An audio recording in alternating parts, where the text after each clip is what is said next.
Right, for those of you that have seen this setup before, you know exactly what I'm on. So let's just cut straight to the walk round now.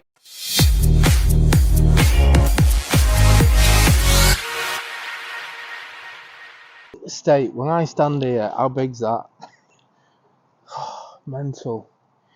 Right, so this little lad is on this big beast today. So we've got the BMW 1200 GS.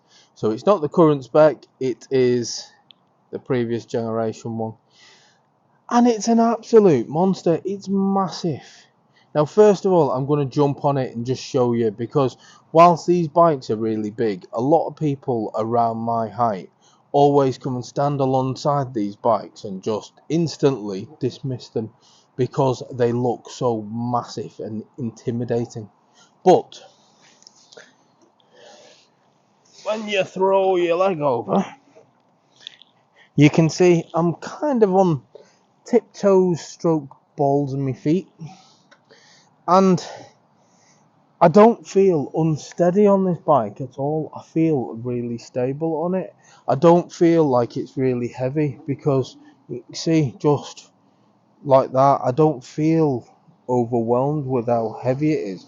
Because of this big boxer engine at the bottom, the weight of this bike is actually quite low down, so it actually makes it feel really light when you're on it. If you are around my height, which is 5'8", don't be put off by something like this. So here is our big old sexy close-up.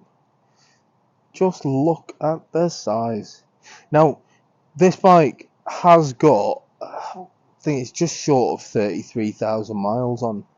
But if you look at how clean this bike is, it's unbelievable. It's got the standard exhaust on, but I'll let you have a listen to it, and it sounds really nice. It does have that kind of aftermarket exhaust sound to it. It's got a bit of a rumble, but it sounds really good. Centre stand, as well as the side stand, which it's currently on. It does have the crash protection that's been put on. I don't know if that was standard. I'm guessing it's not, looking at the make on there. I think this might be an aftermarket that somebody's put on. It's also got the extra, which is spot lamps. Put those on shortly so you can have a look, because I think it really does make the bike stand out. You want to be visible, and they certainly do it. It's a look that has really grown on me. Over the years of riding, I've gone from thinking, oh, that's ugly, to I'm really becoming a fan of it. My God, I must be getting old. Must be. It is a big girl though. Now, for those of you familiar with BMW and in particular GS's, you would know they are shaft drive. They've not got a chain, so less maintenance. Brakes wise, at the back we've just got a single disc Brembo, and at the front we've got the twin disc Brembos. So chatting to the guys at Into Moto, and they're telling me that it's got a brand new top box. Now, I believe this top box was bought and paid for and then part X'd about 2 days later. So it is essentially a never been used, brand spanking new top box. And these, I don't know, are these standard? Are these standard or an extra? I just don't know. But they obviously help with a bit of added wind protection. You'll see when I do the test ride. I'm going to take this on a few different roads, including the motorway, to see exactly what the wind protection's like. Handlebars, nice and wide, so it makes a really comfortable riding position. And I don't think these are standard, or they can't be, because they're like quite spongy. The grips on both sides obviously matching, because that'd be silly otherwise, wouldn't it? But they're quite spongy, so they're a really comfortable place to put your hands. adjustable levers. Now buttons wise, recently I've been on an Africa Twin. I thought that's got too many buttons, it's obscene. This combats that by, instead of having the cursors, you've got this wheel, so you can go up and down menus, you can click, basically works as a cursor, you can go that way, or roll back and forth. And it eliminates the use of up, down, left, right on there, so it just makes it look better. It's less cluttered. I really do like that. Buttons wise, we have got, you know, the horn indicators, we've got a trip and info button there, we've got your ABS, and I'm guessing that'll switch your ABS off just in case you want to get this big beast dirty. We've got hazards, we've got fog lights, we've got, what is that? That's your cruise control. Ooh, cruise control as well. I don't know if that was standard at the time or someone's paid extra for that. I will bet it's extra. And then we've got your light flash, high beam on this side. Not loads. We've got a start button, we've got your mode button, and we've got a heated grip button. Yes, who doesn't love that? I certainly do. We have got, let's have a look, 2 USB cables there, or 2 USB ports.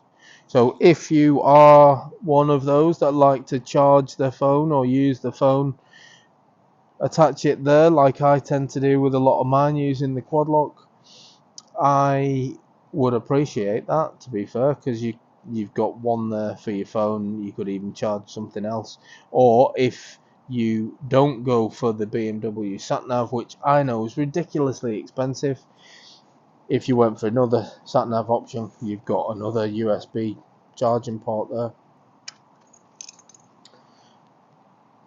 So we've got a speedo going on here, we've got your rev meter there, and then here we have got your fuel gauge, we've got the mode that you're in, we've got total miles, which on this is just short of 33. I'm sure it'll be on 33 by the time I get it back today. It's got a date, it's got a clock, gear indicator, and yeah, it's overall, it's got all the information you need.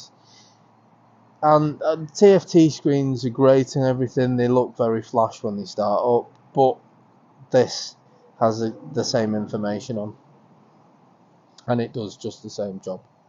Seat, unbelievably comfortable, one of the most comfortable seats my arse has ever had the pleasure of sitting on. Rear seat, can't comment on it, not sat on it, but it does feel to be as soft as the front seat, so I'm sure your passenger will have a nice time on there. And there's some big old grab rails as well for them to grab onto, so they don't have to get all cuddly. And that's, I always think, the beauty of having the top box as well, because if you've got a passenger, they've got a built-in backrest, haven't they? Makes them feel a bit secure, certainly for a long journey. There's that BMW face we all know with those lights, but the spot lamps, considering it's daytime now, they are really bright, so make you really nice and visible. What do you think of the walk round of this bike? There's so much going on, I'm sure I've missed something. I'll try and find some specs for everything and I'll put it on at the end. These bikes have been out for ages. If you wanted one of these bikes, or you know about one of these bikes, you'll be fully aware of what they've got and what they've not. But I'll put the specs on just in case you're not familiar with them. And if you're not, where you been? But what I want to do is just go out and ride it some more, because you'll see in the test ride, this bike, even this used example, is still one hell of a bike. And if you like more reviews like this, don't forget you need to get subscribing.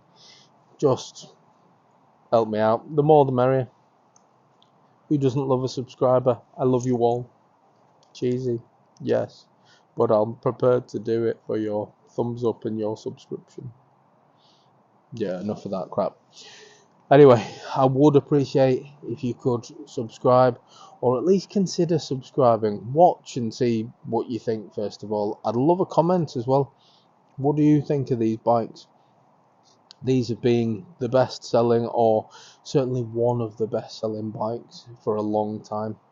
And I know why, because I've ridden the 1250, which is as good as perfect, and this, to be fair, is not that far behind it, and this is up for sale for less than £9,000, which the new ones you can pay over 24. So do you need to, or do you get something like this? Join me for the test ride and we can find out together whether or not it's worth buying one of these pre-owned ones, or whether or not you go for either a cheaper version, a cheaper bike, a newer bike, or you spend 20,000 plus on the latest 1250. Let's find out. When I went to Europe last year and we went all the way over to Switzerland, I have to say, without question, the most popular bike that we saw while we were touring through France, Belgium, Germany, Switzerland, the BMW GS. Saw more GS's than any other bike. So I will say, if you want to stand out from the crowd, then the GS is probably not the way to go, because there are lots of them, but there are lots of them for a reason. They are and always have been seen as the best. But, and there is always a but, is for me, I always find that these bikes can be a little bit mundane. I've said it, I'm going to get absolutely battered by the BMW faithful. What I mean by that is these bikes are that comfortable, and there's that much kit and tech on these bikes to make them so good that there's not a lot of engagement with them. There's not bags of character with them. They're kind of just good at everything they do, and because of that I don't find that they're as fun as other bikes that are out there. And I know it's backward me saying it, because these bikes arguably are the best adventure bike, if not one of the best motorbikes you can actually buy, and they have been for years. You know, these could munch miles on the motorway, and I'm doing 60 mile an hour now, and it feels like I'm doing 30 mile an hour on any other bike. It doesn't feel like I'm going fast. The screen is doing an amazing job of keeping the wind away from me. It's not particularly high, that screen. I can see perfectly over the top of it, and I've already said I'm short, but I can see right over the top of that screen, no bother, and it's just a comfortable place to be. And for that purpose, I would love one of these bikes. I genuinely would love one of these bikes for that. You're never ever going to complain about the comfort, because they are unbelievably comfortable. You're never going to complain about it. You're not going to complain about how smooth the engine is. You're not going to complain about how easy they go through the gears. You're not even going to complain about how heavy they are, because the way the engine's set up, the weight is really low down, so the balance is good. You're never going to complain about fork dive, because it just doesn't dive at all. It just remains unbelievably stable, and I'll show you shortly when I do a brake test. There's just very, very little to complain about. You know, 33,000 miles and it's going through gears like a brand new bike. In fact, better than a lot of brand new bikes that I've been on, because it's just built to last. I've got to say, as a gentleman who's getting on in years, I don't think it will be long before I start talking about wanting one of these bikes. Well, let's just break it down, shall we, before I take it back, and I'm going to try and not talk myself into actually buying this bloody thing. But performance wise, it's got enough performance. It's got a massive engine.